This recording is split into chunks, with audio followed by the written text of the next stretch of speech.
Ladies and gentlemen, welcome back. This is the Team Liquid Legacy Star League Season 3 Round of 8. We are going on to match number 2. Of course, we just saw Zeke destroy Terror 3-0 and move on to the semifinals, so congrats to him. But of course, a round of 8 finish for Terror. Very solid as always, so that's his second round of 8 finish in TLS's. Of course, he made the semifinals last season as well, so I'm sure he'll get a lot of nice seeding points into the championship season next year. Of course, somebody did just ask about that in the chat. That's right. So this is the third regular season of the Team Liquid Legacy Star League, but we are going to have a fourth big championship season. So I don't know if it'll necessarily be called TLS4 or TLS Championship or whatever. Either way, that one will have a much bigger prize pool. It would be a $2,000 prize pool, and players who did well in the first 3 seasons will get various level of seeding.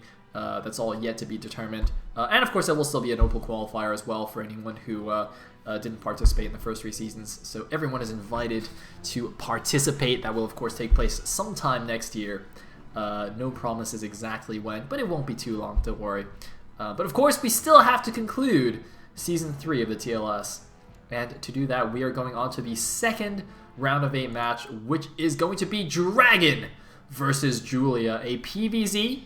DragOn, of course, is going to race pick Protoss here against Julia. He is primarily a Protoss player, but plays ZVP instead of PvP. And Julia primarily is a Zerg player, unless he's playing in the TLS round of 16, in which case he picks Protoss for God knows what reason. But he beat Oxzerg with his Protoss, so who am I to question? That was pretty funny. I think Julia's even in the chat here. Man, Julia, what were you thinking? Alright. Anyway, same map order, best of 5 yet again, and I think this is going to be a lot more even. Of course, Zeke against Terra, even though Terra is a top-notch foreigner Terran, Zeke is just like on a different level of existence, basically. But in this case, it's actually quite interesting to me because, you know, 6 months ago maybe, but basically around TLS Season 1 time, I knew who DragOn was, but he was never really a top contender in the foreigner scene in my eyes. And I basically didn't know who Julia was during Season 1. So Julia last season just suddenly came up and got 3rd place, which was really impressive, and really made himself known to me.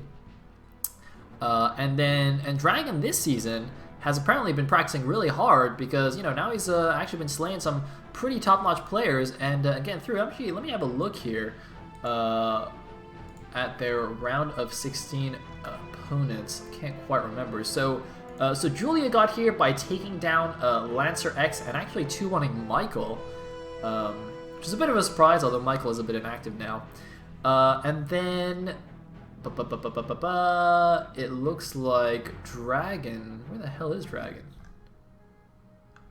Oops, nope, sorry, that was last season. I am totally looking at the wrong season right now. Okay, there we go. Now I'm in the right place. So, excuse me. Julia took out Oxzerg and then lost to Busy and then took out Lancer X. So, took out Lancer X 2-0. That's pretty nice. Lancer X's PvZ is not as strong as, but still a pretty good opponent. And DragOn actually 2-0'd his group, which had Technics in it, which was a big surprise to me. But of course, I think part of the reason was that he didn't actually have to play Technics. He actually, because Bakryu managed to take out Technics in the first game, and then DragOn 2-1'd Bakryu in the winner's match. Now, of course, Bakryu is no pushover either. He's a very strong Zerg as well. So, you know, if DragOn can pull off that kind of form against Julia, I wouldn't necessarily say Julia is any better than Bakryu, so could definitely make a match out of this. But, well, I guess we'll have to see here. So, game number 1 on Destination, a PvZ. Here we go.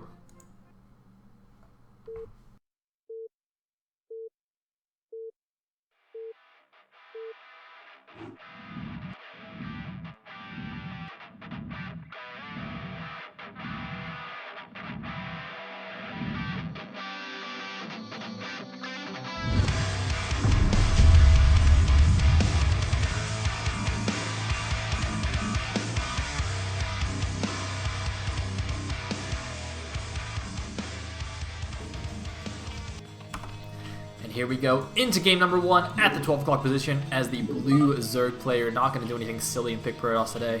It is going to be Julia at the 6 call position as the yellow Protoss. We have Dragon Pain, and looks like good old Salinas is opting today. Salinas, by the way, a recent addition to TLS staff, been doing a lot of good work for us, so big props to him. Shout out.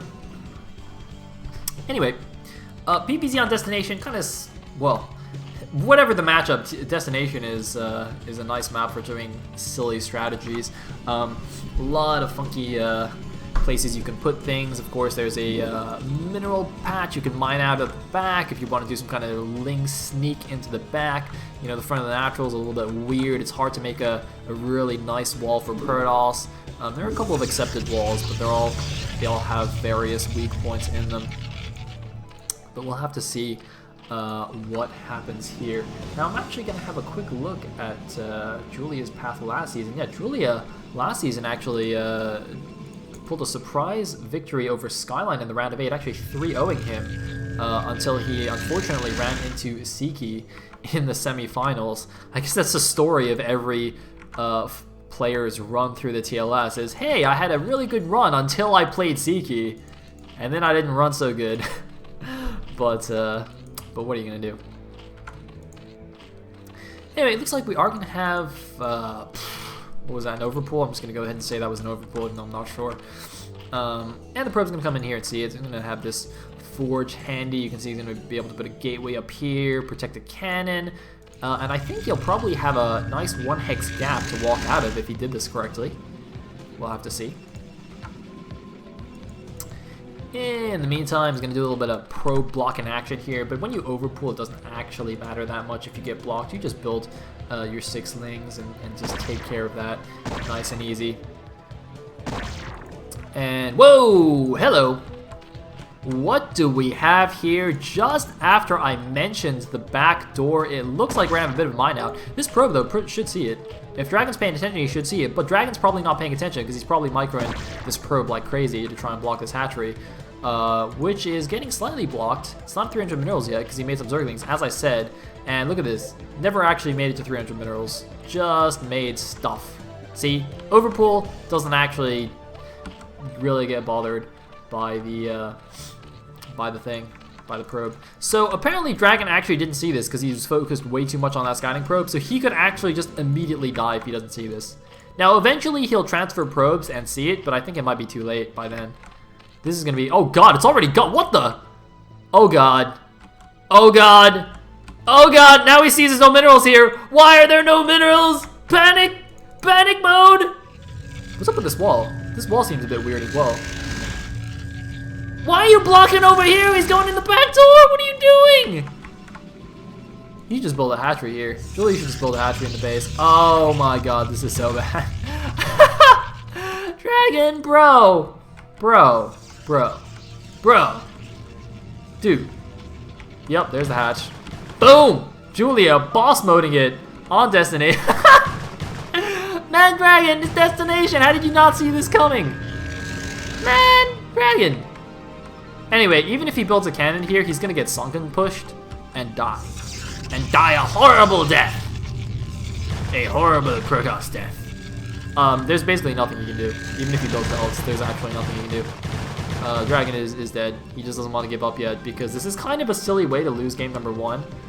But I mean, that's kind of what you get. It's Destination, man. You really gotta be checking your back door. You have to check your back door. By the way, this is not even necessarily like a completely BM move. I mean, this is kind of BM, but I think sunken pushing in this situation is completely legitimate in my opinion. Because the only way Protoss cannot die right now is if he builds a cannon like this. So if you just build a sunken on the edge and block his minerals, it's like he can't do anything and he just insta loses. So this is actually completely legitimate as far as proxy hatches go. Well, Julian might sacrifice an Overlord because he's a good person. Or he might not. Or he might. Or he... Whoa! 1 hit left. And apparently Dragon thinks transferring probes through Zerglings is a good idea. What? Alright, apparently Dragon... Alright, Dragon should see the creep now. Right? Alright, so Dragon sees this, and he can't defend it, so he should probably leave. Dragon, you can't defend this, you just have to leave. Dragon? Maybe he's just gonna see what's in the Zerg base and then leave. Dude, bro, you have to leave the game. Bro! Out the game! Out the game! Nope, that's not gonna work. Dude, there's like 10 lings here. How are you gonna defend this cannon? Ah, man, Dragon. That's probably even in range of this Sunken. Actually, I'm not sure. Diagonals are weird. Dragon is not giving up. Oh, yeah, Seedling is gonna take care of it. See, that's what I'm talking about. You can't defend this. So Dragon's still not leaving. He's still not leaving. He's still not leaving. Man, apparently he just, like, really wants to be humiliated. Maybe he's got a bit of a, masochist streak or something. I don't know. Hey! There's the GG. I mean, it was basically over when the Lings got in and the hatchery was made. There's basically nothing you can do against that, I don't think. Maybe some kind of like crazy probe pull to stop the hatchery could have done something. But I think once the hatchery finishes, I don't think you can do anything anymore. Especially since he actually couldn't even make a Zealot straight away. He actually didn't have enough minerals because he was building a cannon in his main. So delayed Zealot did not help that situation. So Dragon, I'm sure, is not very happy about that game. But hey, it's a best of 5, so he's still in it.